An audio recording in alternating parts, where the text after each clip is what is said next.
నమస్తే. ఇన్నాళ్ళు నన్ను సపోర్ట్ చేస్తూ, ఎంకరేజ్ చేస్తూ మీ ప్రేమని నాకు అందిస్తున్న ప్రతి ఒక్కరికి కృతజ్ఞతలు.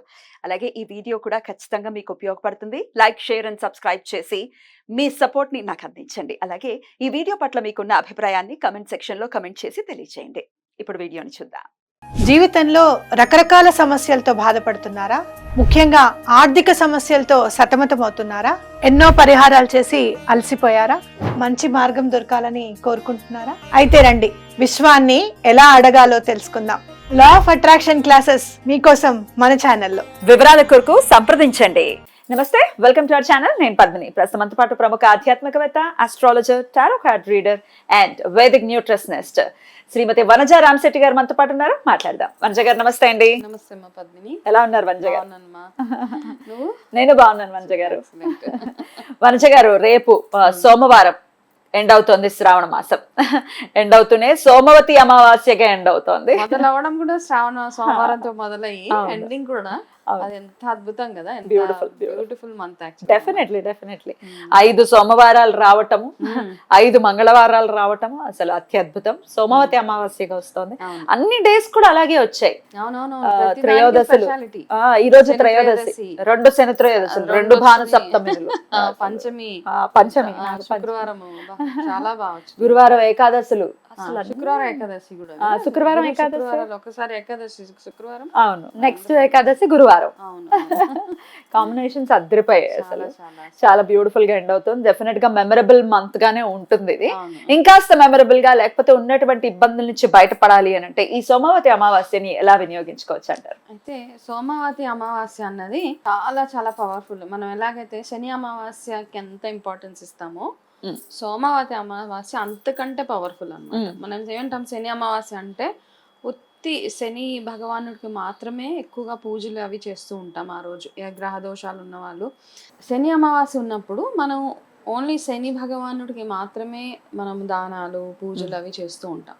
సోమవతి అమావాస్యలో ప్రత్యేకత ఏంటంటే, శివారాధన ఎందుకు చేయమంటారంటే, ఆ రోజు చేసిన శివారాధన ఏదైతే ఉంటుందో ఏమవుతుందంటే, ఆ రోజు ఈసారి వచ్చే సోమవతి అమావాస్యకి నార్మల్గా ఈ చంద్రుడుతో పాటు మిగతా గ్రహాలన్నీ శివారాధనకై ఉంటాయన్నమాట. ఆ రోజు శివుడి చుట్టూరే ఉంటాయంట ఈ గ్రహాలన్నీ. అందుకని ఏమంటారంటే, ఆ రోజు శివారాధన చేయడం వల్ల మనం చేసే శివారాధన శివుడితో పాటు అన్ని గ్రహాలకి వెళ్ళి మనకు ఏవైనా గ్రహ దోషాలు ఉంటే అవన్నిటిని బ్యాలెన్స్ చేస్తూ అవన్నిటి నుంచి మనం బయటకు తీసుకొచ్చేసే ఒక అద్భుతమైన రోజు సోమవతి అమావాస్య. సో చంద్రుడనే కాదు, ఏ గ్రహ దోషమైనా కూడా నివృత్తి అవుతుంది. ఉన్న వాళ్ళు కూడా ఏ రోజు చేసినా చెయ్యకపోయినా ఆ రోజు మాత్రం ఖచ్చితంగా పూజ చేయాలి. అండ్ శివయోగం కూడా ఉంటుంది ఆ రోజు. శివయోగం కాబట్టి ఆ టైంలో బ్రాహ్మీ ముహూర్తంలో మొదలయ్యి ఉదయం సన్సెట్ వరకు, సన్ రైజ్ నుంచి మొదలై, బ్రాహ్మీ ముహూర్తంలో కాదు,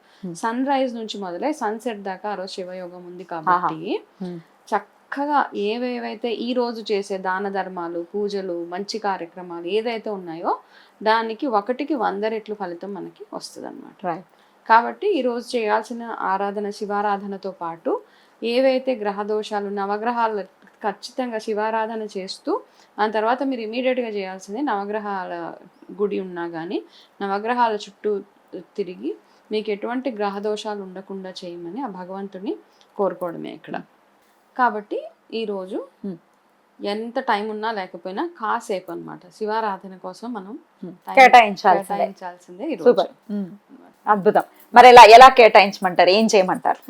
అయితే మనం ఏ పూజలైనా కానీ సూర్యోదయం లోపల చేయడమే మనం ఎప్పటి నుంచో చెప్పుకుంటూ వస్తున్నాం కదా. ఆ టైంలో చేసే పూజలన్నీ చాలా బాగా ఫలిస్తాయి. కాకపోతే ఈసారి శివయోగం ఉంది కాబట్టి డే లాంగ్ మీరు పూజలు చేయొచ్చు.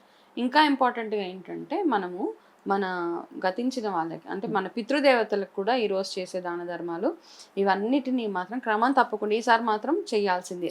అన్నిటికంటే పెద్ద అమావాస్య అనమాట. ఈసారి ఏమంటారంటే, ఈసారి వచ్చే ఈ అమావాస్య సోమవతి అమావాస్య శ్రావణ మాసంలో శివుడి దీంట్లో వచ్చింది కాబట్టి ఈసారి ఏది చేసినా మీరు దాన ధర్మాలు, స్నానాలు, నదీ స్నానాల దగ్గర నుంచి దాన ధర్మాల దగ్గర నుంచి ఏవైనా అయితే ఏవి చేసినా నేను చెప్పేది నార్మల్గా ఏంటంటే, ఓవర్ బోర్డ్ అవ్వకుండా అనవసరంగా ఏదో ఎక్కువ ఇచ్చేస్తే ఒక నార్మల్గా ఏమంటారంటే ఏ గ్రహానికి సంబంధించిన దానాలు ఆ గ్రహానికి ఇచ్చినప్పుడు ఒక కిలో కిలో పావు. అంతే, అంతకు మించి ఎక్కువ చేయక్కర్లేదు. ఒక్క బియ్యం ఒకటే ఒక్కొక్కసారి ఎక్కువ వేస్తూ ఉంటారు ఎక్కువ వేస్తుంది కదా, తింటారు చక్కగా. అయితే మీరు దానాలు చేయాల్సిందల్లా అంటే ఉన్న వాళ్ళకే కాదు, మన దగ్గర ఉన్న ప్రాబ్లం ఒకటి ఉంటది ఏంటంటే ఉన్న వాళ్ళకే ఎక్కువ ఇస్తాం, లేని వాళ్ళకి తక్కువ ఇస్తాం. అదేంటో ఒక మైండ్ సెట్ అందరికి. చూడు మన ఎవరైనా పిలిస్తే మ్యారేజెస్ కో ఫంక్షన్స్ కో దేనికి పిలిచినా ఒక డబ్బున్నోళ్ళు పిలిస్తే ఒక లెవెల్లో ఉన్న వాళ్ళు పిలిస్తే ఏం చేస్తామంటే అరే వాళ్ళ రేంజ్ కి తగ్గట్టు మనం ఇవ్వాలి గిఫ్ట్ అంటాము.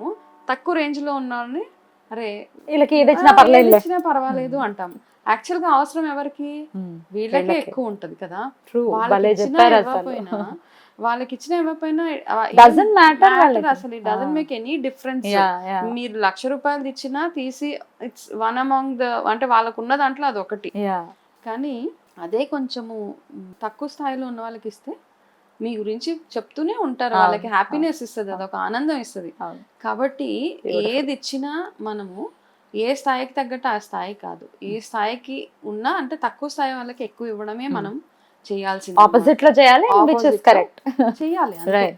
కాబట్టి ఇప్పుడు కూడా దాన ధర్మాలు చేసేటప్పుడు ఎవరికి చేస్తాం మనము, లేకుండా ఉన్న వాళ్ళకి. గురుకులాలు మధ్య ఎక్కడ చూసినా ఉన్నాయి, వాళ్ళకి చాలా అవస్థపడుతూ ఉన్నారు.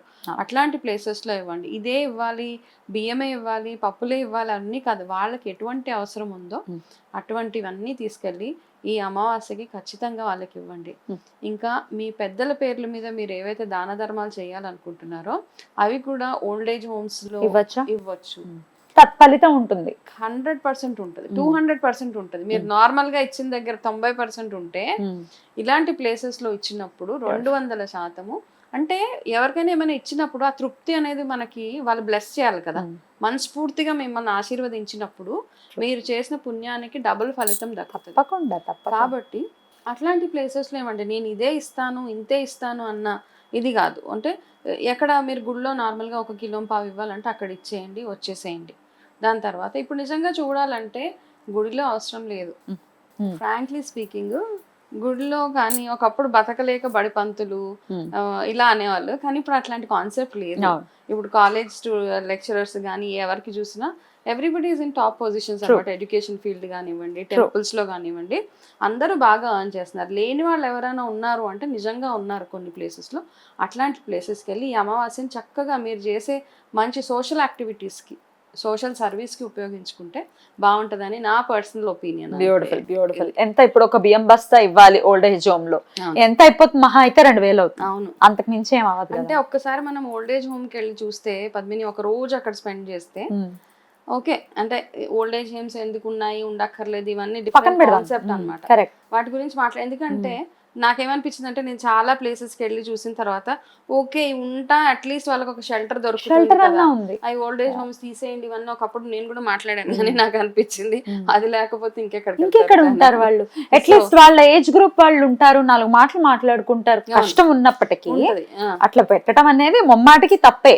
కానీ అది కూడా మీరు అన్నట్టుగా అది లేకపోతే ఇంకెక్కడ అది. ఎందుకంటే ఇంట్లో పెట్టుకొని ఓల్డ్ ఏజ్ హోమ్ తీసేసాక భరించలేక ఒక ఎవరినో పెట్టుకొని చాలా వీడియోస్ చూసాం, చీపురు తీసుకొని కోడలు అత్తగారు ఇష్టం వచ్చినట్టు కొట్టేసిన వీడియోస్ లిటరల్ గా కావండి నేను చూసాను నా కళ్ళారా. అది ఒక ల్యాండ్ ఉంది అనమాట ఇక్కడ కొంచెం అవుట్స్కట్స్ లో, అక్కడికి వెళ్తుంటే ఒక ముసలావిడిని వాళ్ళ పిల్లలు కార్లోంచి ఇలా తీసి ఇలా దింపేసి ఒక మూట బ్యాగ్ వాటర్ బాటిల్ పెట్టేసి వెళ్ళిపోయారు అక్కడ నుండి. అసలు ఆ రోజు చూసి నాకు ఇప్పుడు అట్లాంటి వాళ్ళకి కావాలి. ఇప్పుడు మనం ఓల్డ్ ఏజ్ హోమ్స్ వద్దు అన్నప్పుడు పాపం ఇట్లాంటి వాళ్ళకి అవుట్ ఆఫ్ కాంటెక్స్ట్ అయిపోయాము. బట్ స్టిల్ నాకు ఏంటంటే మనం ఎప్పుడైతే దానాలు చేయాలి అనుకుంటున్నామో కొంచెం ఆలోచించి చేయండి.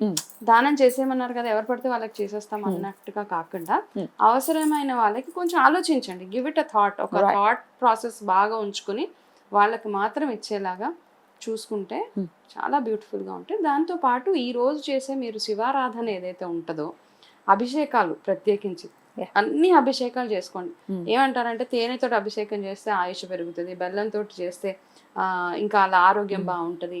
అలా రకరకాల పెరుగు, పాలు, పంచామృతాలు, బిల్వాలు, విభూది అన్ని రకాల అభిషేకాలు ఈరోజు చేసుకొని ఇంకా ఇంకా ప్రత్యేకంగా మీరు చేయాల్సింది ఏంటంటే ఈ అమావాస్యకి మీకు మంచి ఫలితం దక్కాలంటే మీ చేతితోటి మీరే పుట్టమన్నుతోటి ఒక చిన్న శివలింగాన్ని తయారు చేసుకొని ఆ శివలింగం తయారు చేసుకోవడానికి కూడా ఒక చిన్న ప్రొసీజర్ ఉంటుంది. పుట్టమన్ను తెచ్చుకోవాలి, అందులో కాస్త పాదరసం వేస్తారు, చాలా చిన్నదన్నమాట, మెర్క్యూరీ అంటాం కదా, మర్క్యూరీ ఆ చిన్న పాదరసం వేసి అందులో కాస్త పసుపు, కాస్త విభూది వేసి, కాస్త నెయ్యి వేసి, కావాలంటే కొన్ని చుక్కలు నీళ్ళు అలా వేసి శివలింగం చక్కగా ఒక చిన్న శివలింగం తయారు చేసుకోండి. ఈ శివలింగం షేప్ లో రావట్లేదని ఏమి ఇబ్బంది పడద్దు అనమాట. ఎలా వచ్చినా శివలింగం లాగా గౌరమ్మ షేప్ లో పెట్టినా పర్వాలేదు. ఆ శివలింగం ఎంత బాగా మంచి చేంజెస్ మీ లైఫ్ లో వస్తూ ఉంటాయి. తప్పకుండా అలా రావాలి, లైఫ్ లో చేంజెస్ రావాలి. ఎక్కడ వేసిన గొంగళ అక్కడే ఇలా ఉంది మా బ్రతుకులు అనే వాళ్ళ పరిస్థితులు మారాలి అని అంటే శివయ్య మాత్రమే మార్గం, ఇంకొక మార్గం లేదు. సో ఈ మంచి రోజు కాబట్టి ఇలా చిన్న చిన్న రెమెడీస్ చేసుకుంటూ వెళ్ళిపోతే అద్భుతంగా ఉంటుంది. శ్రావణ మాసంలో అమావాస్య రావాలంటే మళ్ళీ 1 year వెయిట్ చేయాలి. మళ్ళీ 1 year కాబట్టి అది కూడా సోమవారం రావాలంటే ఇంకెప్పుడు వెయిట్ చేయాలి తెలీదు. సో వచ్చిన రోజున చక్కగా సద్వినియోగం పరచుకోవాలని మనస్ఫూర్తిగా మనవి చేస్తూ చాలా బ్యూటిఫుల్ గా ఎక్స్ప్లెయిన్ చేశారు వంజ గారు. Thank you so much. నమస్తే అండి.